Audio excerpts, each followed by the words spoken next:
Hello, Bo. Hey, how you doing, Leo? And hello, everybody in the world that is interested in Borovets. We are live. Hi, I hope Borovets. we're live. I mean, this is a miracle if it works. It's technology at its finest. Oh, Mo, all created by you, mate. What can you created by say? me. Go. There you go. If you're watching this on Facebook or on YouTube, please comment. Your comments are welcome. Ask questions, no less. Ask questions. We're great on questions. So it's Wednesday, the 29th of January, 2020. And where will you be in about 48 hours? Ooh, what's the time now? I'll be there now, and that's a good question because Jason and I haven't decided yet whether we might go for our first night ski on the first night there, or whether we just do what we normally do, which is just hang around, go out for something to eat, and just get used to our apartment again. But so yeah, I'll be there in 48 hours from now. I should be boarding the plane Friday morning, staying at Gatwick tomorrow night, and we'll be there. You're staying at Gatwick, flying with, I think you said last week, who are you flying with? EasyJet. We always book. I mean, I booked that about crikey when they first come out. I think it must have been about June last year, June, July. So Yep. like £75 for a return flight. £75. You can't complain. And so you don't know if you're going to be doing your night skiing on the first night because obviously you've got your own equipment. It's keen for you. There's this one, Leo. Like I know you do a lot of night skiing, but I've never been night skiing or night boarding for you. I've never been. I keep wanting to go, and I keep looking and going, "Oh, it's a bit dark." So I haven't really got my confidence up yet to do it, and so I might do this year. I might just pop out in the afternoon and grab a couple of slopes just to warm up. So I don't know yet. I don't know. I'm excited. I don't know yet. I've got to try my new skis out and everything. So, well, anybody who's watching this, if you want to comment on your views of night skiing, night snowboarding, I think it was about the fourth time out there before we had done it, and just it's brilliant. It's brilliant. I think the thing with it is, I don't think I would do it the first night.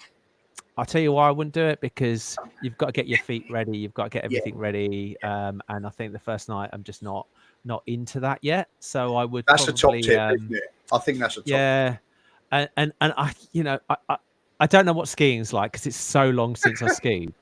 But I think the first day I'm always a little bit like a duck out of water, trying to get myself into gear.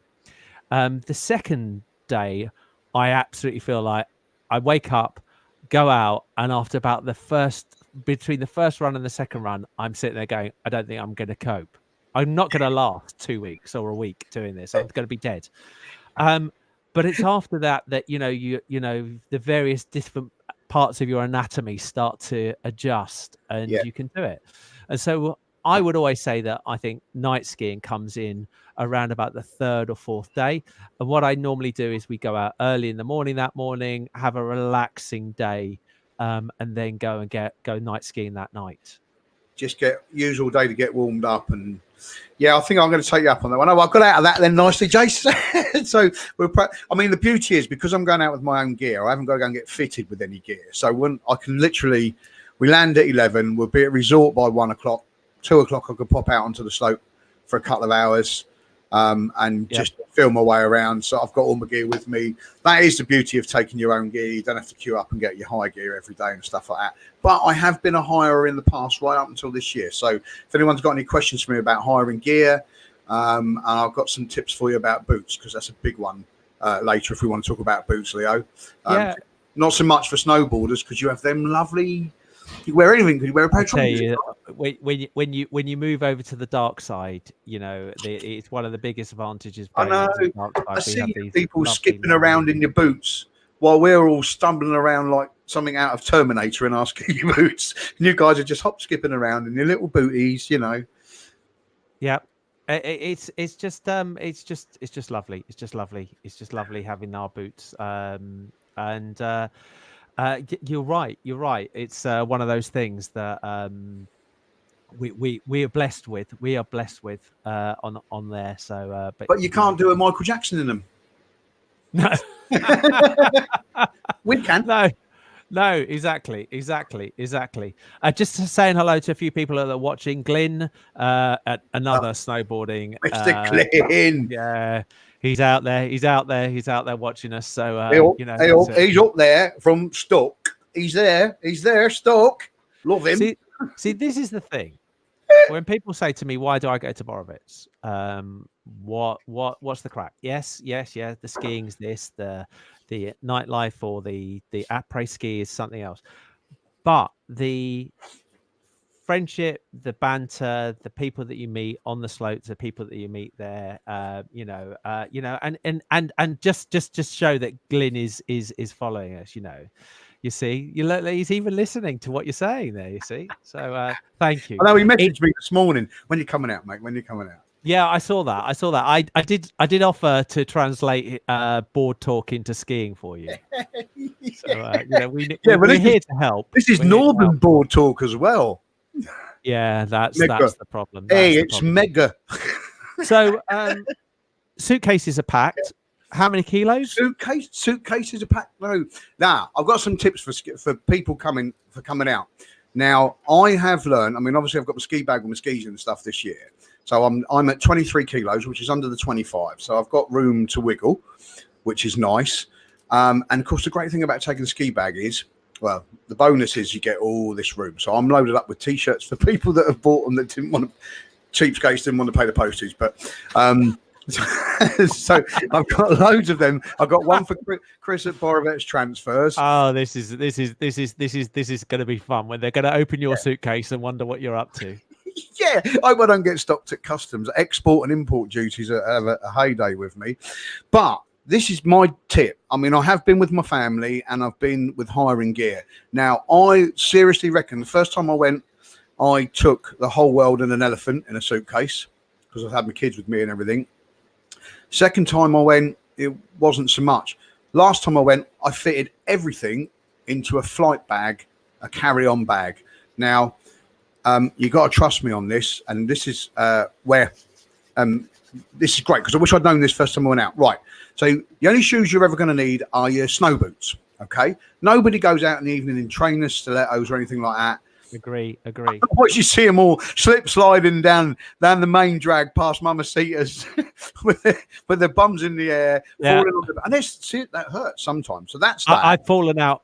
Right outside Mamacitas one year, I went straight over, even in the right shoes, and you're absolutely dead right. Yeah, that's dangerous. You've got to be careful of that. So all you will need is your snow boots and slippers. I always take a pair of slippers because none of the apartments have got carpets in. Well, where I stay anyway. So that's your footwear sorted. You don't need anything like that. One pair of jeans to wear out in the evening is all you will need. The rest of the time you will be wearing salopettes. I take about 3-4 maybe T-shirts with me, apart from this year when I got about 30. 3 or 4 T-shirts with me and a shirt. Okay. You don't need any jumpers or anything like that. You can wear your ski jacket out in the evening. So then you will need your skins. I take about 3 sets of skins. Okay, tops and bottoms, and then your socks and pants, which don't take up any room at all. But here's the key thing: wear all your evening out gear and your ski and your snow boots and your ski jacket on the plane, and then you haven't got to pack them in your bag. Salopettes. There used to be a time when they were these big things like a duvet. They're not like that anymore. They really are wafer thin now because they're all insulated and everything. I mean, my salopettes take up about as much room or less than my jeans. So you really can fit everything into a carry-on luggage, unless you've got a helmet in there or something, but wear that on the plane, so it doesn't matter. And then if you want to get any deodorants or anything, get them on the way to the resort. Job done. I would, so a couple of things on that I would agree. The number of people you see on the plane carrying things that you think, would they normally be carrying that to anywhere else? It's like, that's the only way. It's the only way. But I'd agree, there's a lot of the things you can carry, it's amazing how heavy some of the equipment is and how much space it takes up. But I think you're right.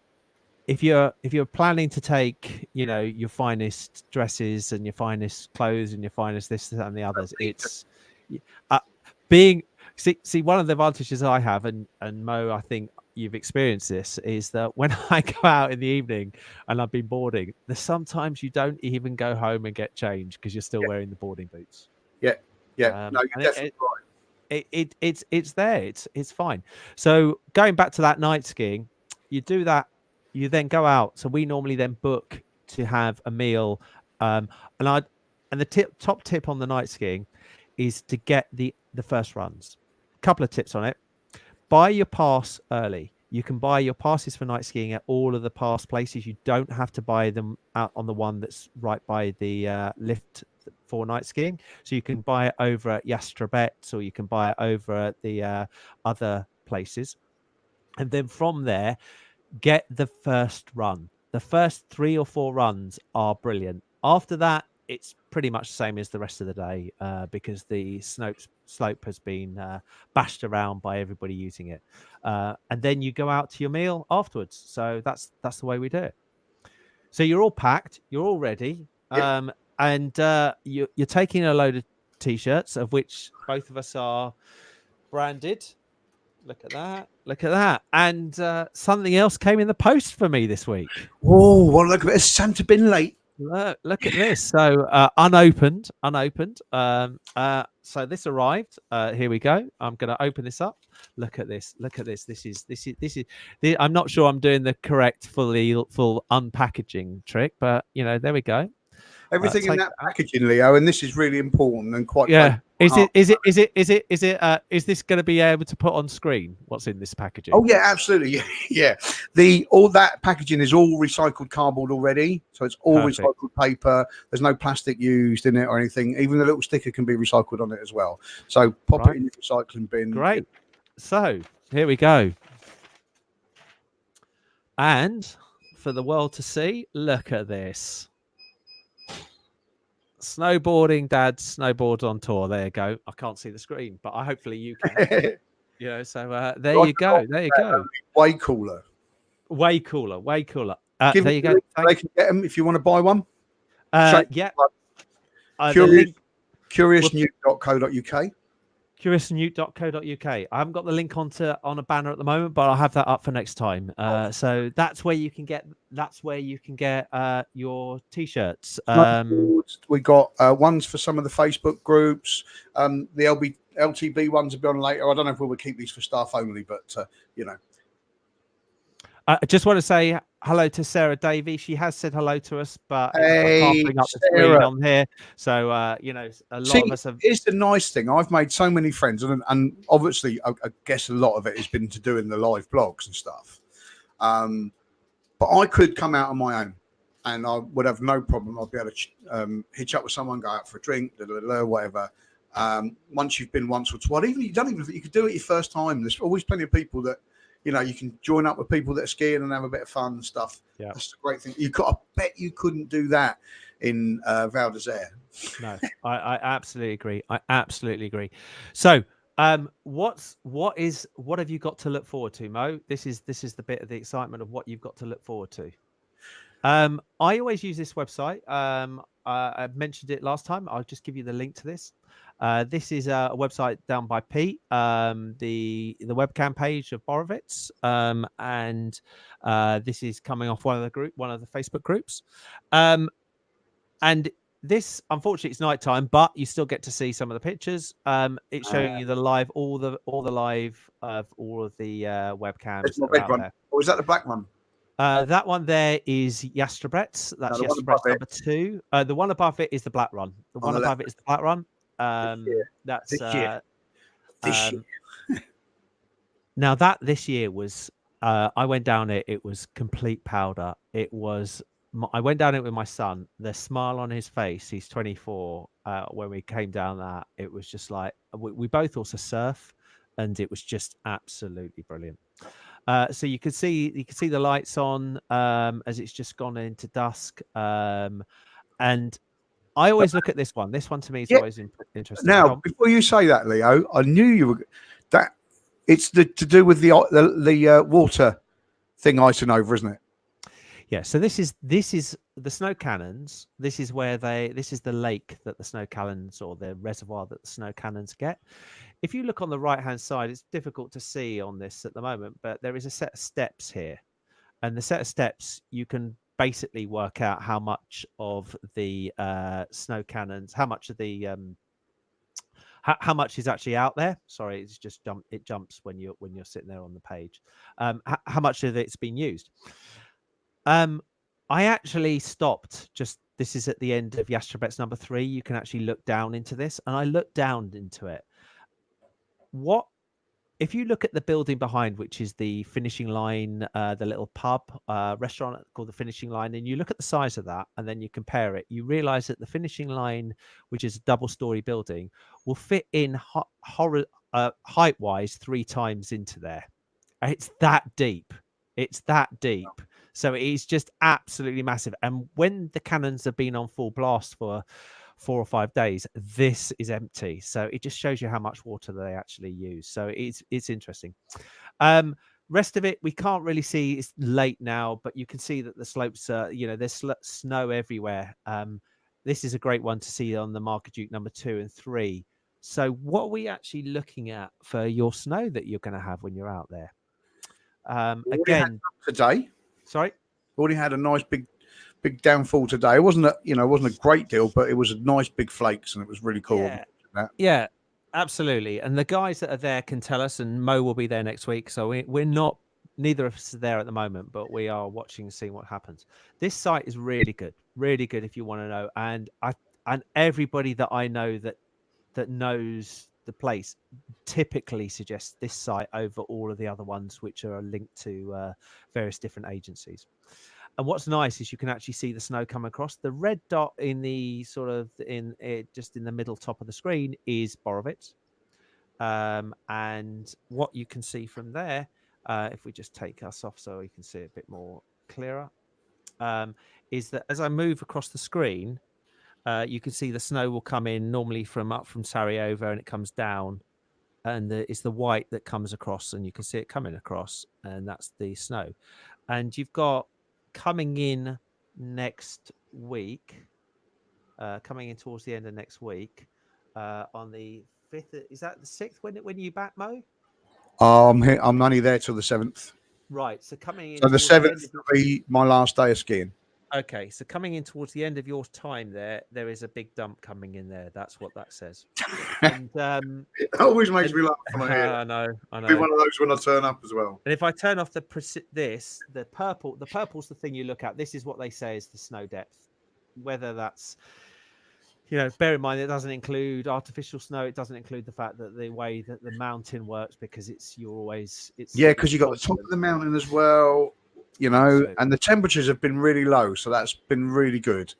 I've been watching those for the last. I mean, obviously, if you're coming out, the first thing you do is watch the weather forecasts from June.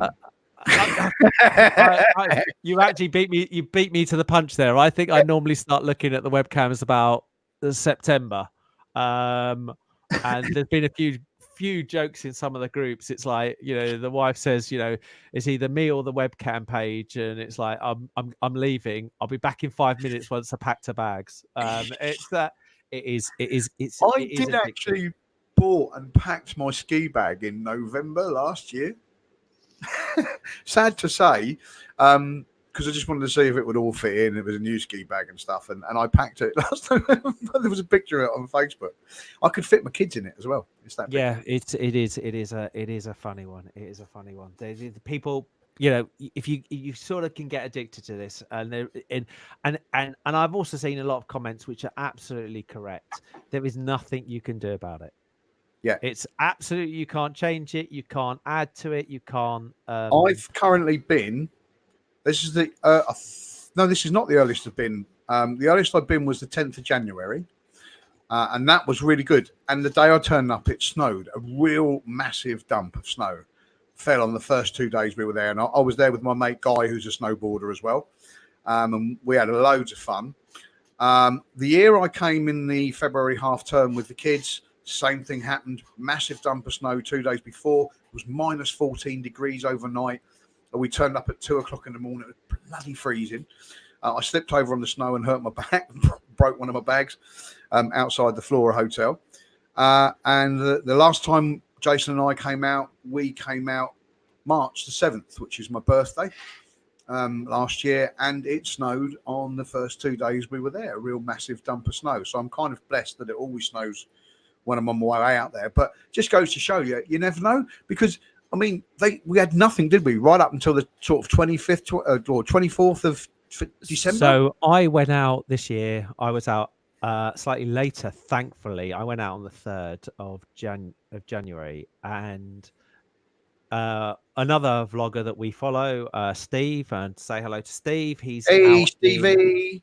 he's Thanks for in watching. he's in Bansko this week, and we're hoping to have him on here soon. Steve was out there just after Christmas, and it was a disaster. Yeah.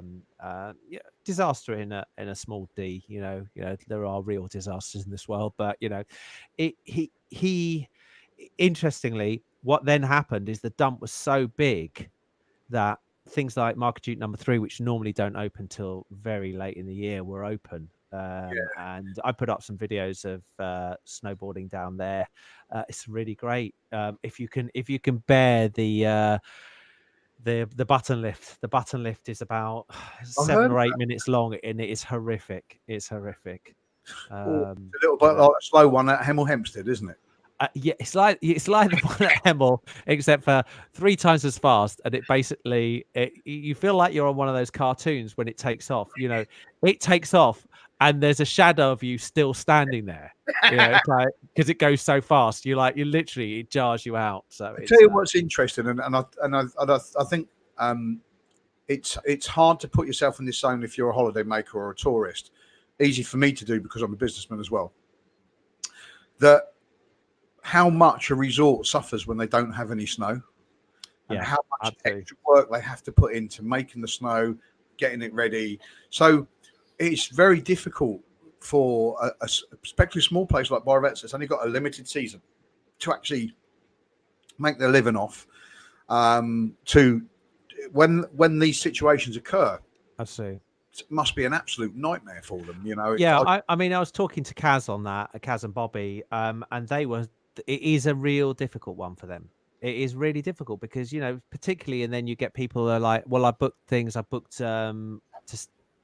food in the evening, and then they don't turn up because they're not there or they're trying to do something. It's tough. You're literally in the sun well, in their case, in the snow for such a small period of the year, and you've got to make your money when it happens, and it must be really tough. You've got to make snow when the sun shines.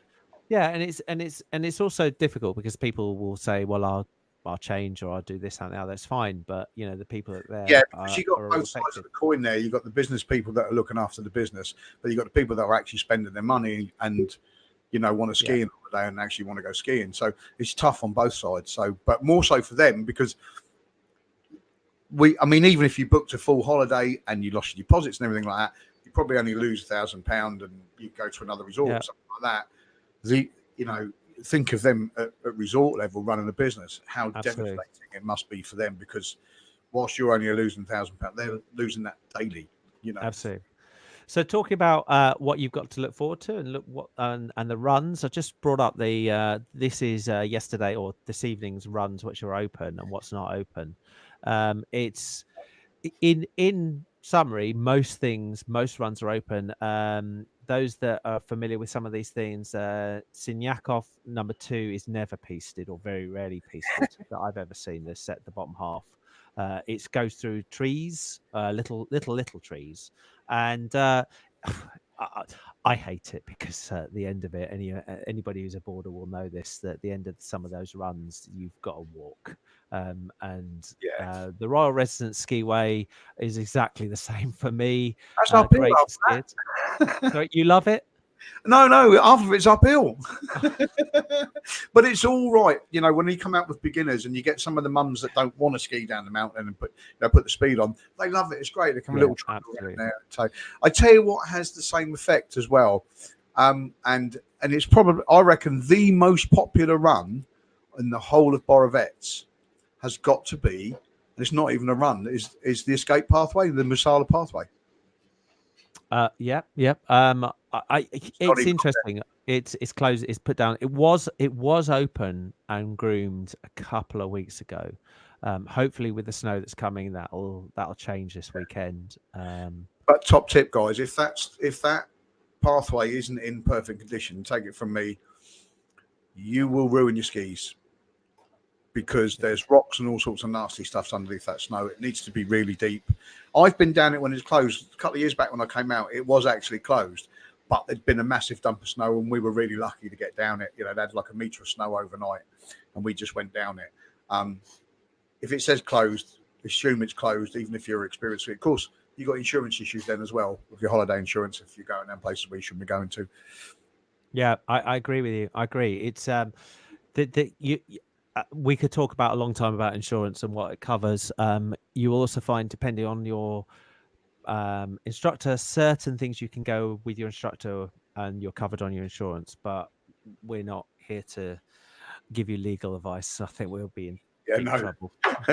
Deep trouble. Other insurance are available. So the other question that always comes up is exchange rates. Where we are. So again, this is the current. This is where I'm currently looking at, which is Borovets. If you buy directly in Borovets at the moment, it's 2.235.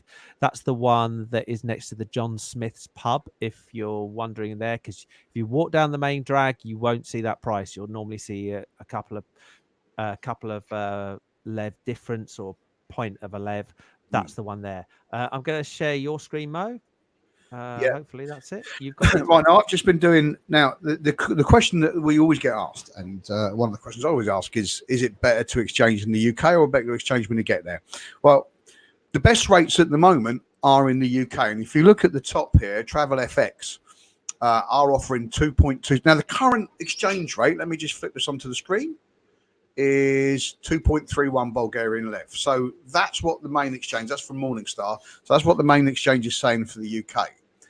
But don't forget, it's a trade, so they buy and sell at different rates. So they're actually selling levs at 2.261 levs to the pound in the UK. So which is marginally better than what you will get in resort. But let's be quite clear, for the amount you're going to spend in Borovets, 0.04 of a lev is going to make a minuscule difference. Am I right, Leo? Yeah, I absolutely agree. I mean, it's you can sit there and do the money, and I've worked out in past for what you could do. You could, yes, you definitely, if you're going through Samakov, it works out cheaper to get it Samakov, but sometimes you sit there and go, is it worth the hassle and the time to do it? But I just want to show you this. I'm not sure it's on there. It's not on there. It's so low, it's not on there. Top tip, never exchange at the post office. Never exchange at the post office. Saw it up today at 2.14 for the post office. That's a massive difference between 2.26. That is a difference, and that that would mean probably about £20 or £30 over £500. So that go to the post office. Oh no, what is it in Samakov at the moment, Leo? I will show you. Let's go and have a look. If you've got the Borovets. That's the Borovets one. Samakov. This is the Crown Exchange. The Crown Exchange in there is 2.285. There you go. So that's better than in the UK. Now, if you get a good transfer, like I always come with Chris Borovets transfers. A little plug there for Chris. Only because I've been going with him since I got there. He's always looked after me, and I've never had any problems. We always stop on the way up. I think we said this in the last one, and he'll let you show you the exchange with the best exchange. He knows. He goes through there every day. He'll show you where that exchange is, and you can get that exchange. That's where I'll be going on the way. When I come out this year, I'll be stopping there with my armed guards carrying my gold bullion.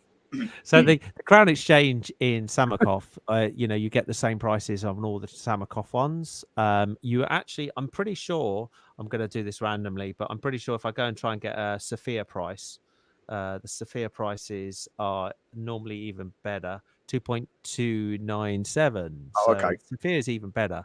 Compare that back to where we were in Borovets, is 2.235. But as I said, just be aware. Though out, that could make a difference. Sorry, say that again. You're taking a family out. Yeah.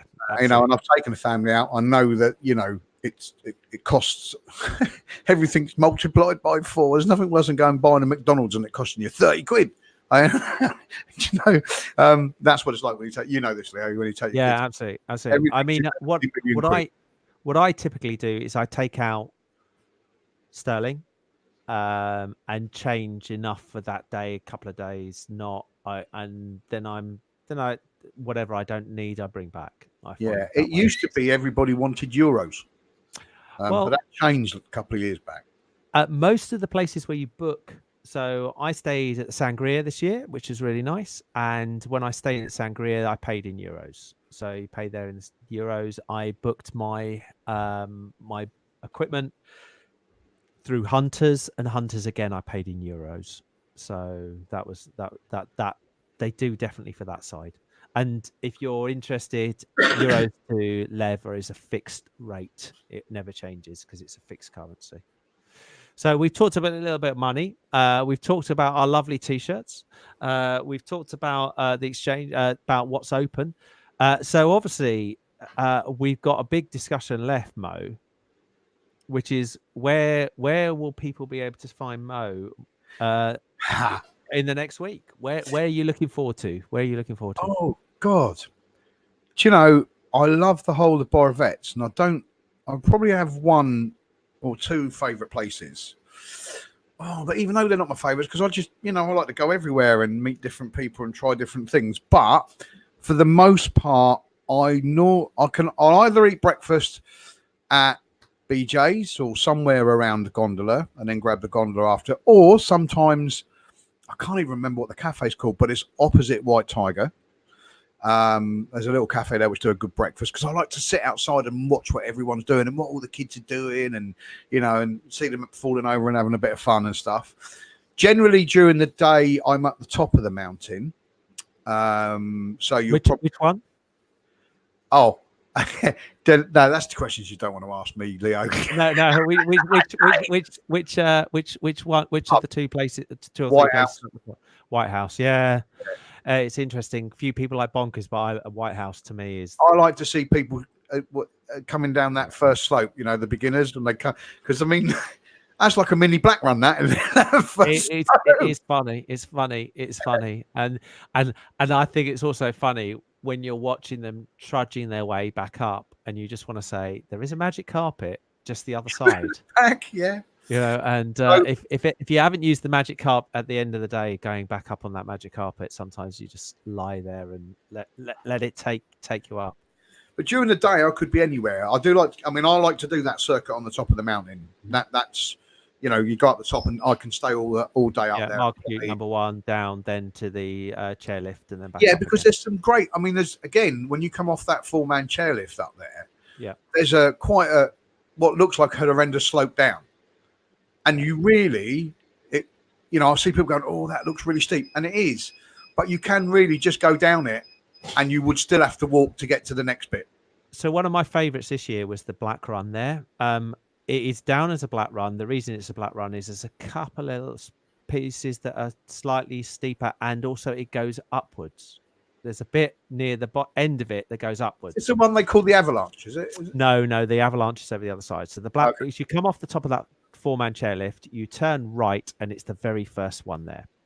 Yeah. And we did it this year, and it's not always open. The reason I think it's not always open is because the bit, as I said, you literally have to go back up again. That bit gets caught in the sun, so you can imagine it can lose its the piece there. But wow, it's a great run because it's not used as much. It's not. I'm not a great moguls fan. On a board, you don't do moguls. Well, the thing I'm going to do this year, which I've never done, is Yastebets. One, I think. No, look, I knew you'd say that. Because I keep looking at Leo, I'm 52. I keep looking at it, and that horizon just disappears, and I'm like, oh, that looks scary. So if you don't like the first bit of it, take Yastrebets number 2 or Pompagloff, and then cut across where it says the sign for the lift for the midway. Right. See, that cuts off that very first bit, and then it goes down. I tell you, there is some really there's 3 different ways down. They've extended the width on one of them recently, down the bottom, so it's really nice. I find I go down there and I cut back to the left to take it down to the Yastrebets chair. And it's really nice. If you haven't, you'll find those who are coming out for the first time this year in the next 2 weeks. They've widened a lot of paths. Obviously, because of all the forestry regulations, I think what must have happened is a few trees must have accidentally fell over, because they wouldn't have knocked them down, obviously. And the paths are much wider, so you'll find a couple of places that were narrow and didn't get so much snow are much nicer. So that's great. There's some, but Yastrobets #1. I'm just waiting for them to put cannons on it, because as soon as they put cannons on that run, because when it's closed, you're just, you're missing a brilliant run. And they can put cannons because it's not too high. I think they did some of the work. I don't. Well, that's my goal for this year, anyway. Oh, once you do that, you're going to love it. You're going to love it. And there's a great video. I'm sure some of you have seen it. From you're laughing. Yeah. Do you want to explain? White Magic. It's a little White bar Magic restaurant, and the guy who owns it is it Christo Angelov? Christo, yeah. He's like a mini Mario, but he's an ex-Olympic skier. And this guy is just the most fun ever. And he'll do live videos, and he's a good instructor as well. And he's just really nice. You'll come to White Magic. He's very nice. You like it. But honestly, the top of the mountain to the bottom of the mountain, and the gondola is 25 minutes? Yep. I'm going to try and see if I can show a map of this. It'll be, this is the map, on the link page. This is on YouTube, right? Oh, yeah. I've seen it on YouTube. But this guy, we're going to go down the mountain. Oh, man. He gets down in 4.5 minutes. It is. I tell you what, and as he goes down, he's like shouting at people to get out of the way, and it's like an express train coming through, isn't it? Don't watch it if you want to learn to do turns, because he doesn't know. He doesn't know. He doesn't know. So what we're talking about, if you're interested, is we're talking about, he starts at the top here by the gondola. He actually starts in front of the little huts, and then he shoots down this main red run here, and he comes down to the bottom. He comes down. Yes, he comes down to the bottom to the Yastrobets Express. Then he cuts across the path, then does the bit, bombs down the last bit, and then the bit all the way back to the gondola. So he does the whole of this run it's about 4 or 5 minutes, isn't it? 4 or 5 minutes. It has to be doing like 100 kilometers an hour. Yeah, it's just manic.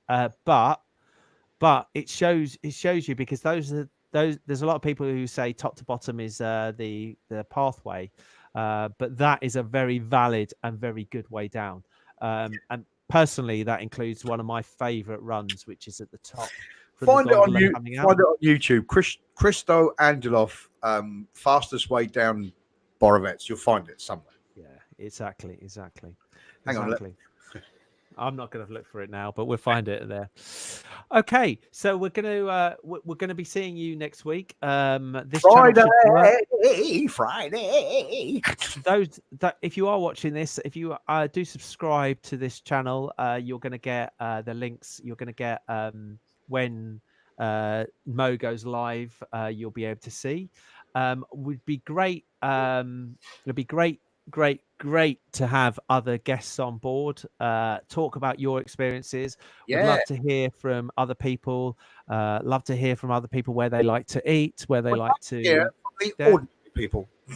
ordinary people. Yeah, ordinary. We were ordinary people until we met in Bobby's. There you go. Never been ordinary. I think I've seen the videos, Mo. I've seen what happened in the former life. I was once. It was the worst 2 minutes of my life. Which one? I said I was normal once, but it was the worst 2 minutes of my life. Yeah, that's it. So so anybody that would like to come on, please drop us a line. We'd love to hear.